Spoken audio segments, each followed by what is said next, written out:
Hi, this is Dr. Kei Inomura. Today, I would like to talk about quantitative microbiology as the next step toward developing the field of microbiology. Great research has been done thus far in the field of qualitative microbiology. This research has advanced our understanding of what is happening within the cell and what the cells have within it. For example, if we open a textbook of microbiology, you find a beautiful picture of a cell with organelles such as proteins, DNAs, mitochondria, and so forth. Thanks to these studies, we have great intuition of what is happening within the cell and what the cells have. But let me ask you a question. Do we know the numbers? Do we know the numbers? For example, do we know how much protein exists within the cell under different conditions? How much of each protein is produced each day for different conditions? How fast cells are growing? Do we know these numbers? These are exactly the questions that we ask in the field of quantitative microbiology. But why do we care about quantifying microbiology? I'll give you two examples. One is from environment, two is from human health. Carbon dioxide is rising in the atmosphere, which is believed to cause global warming. But phytoplankton, one of the microbial organisms, can counter that by fixing carbon via photosynthesis. We want to know how fast they are doing, but to do that, we need to figure out how much each molecule exists that's associated with carbon fixation. We also need to know how much of carbon dioxide is fixed for the same amount of molecules. Second, microbiology is important in human health.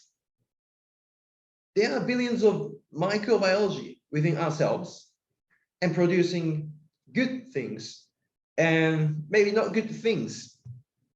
So we want to know how fast each cell is producing these molecules. And to do that, we need to know how much molecules exist within the cell that's associated with production of molecules of our interest. So it is important in human health.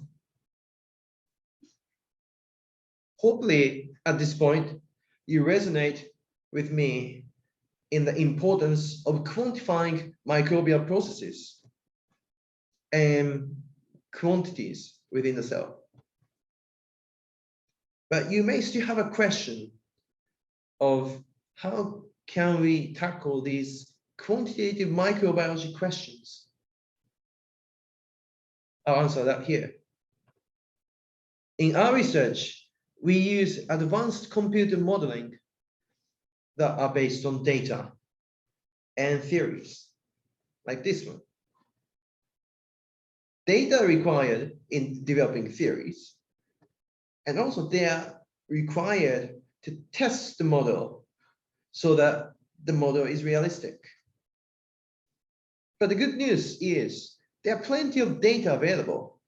They are just not used for developing models and testing the models.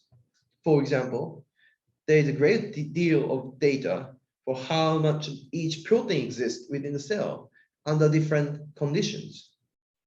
Also, how much each nutrient is allocated within the cell for different molecules, not just proteins.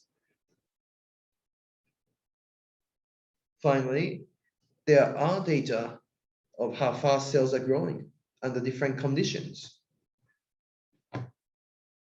But many of them have not been used, as I said.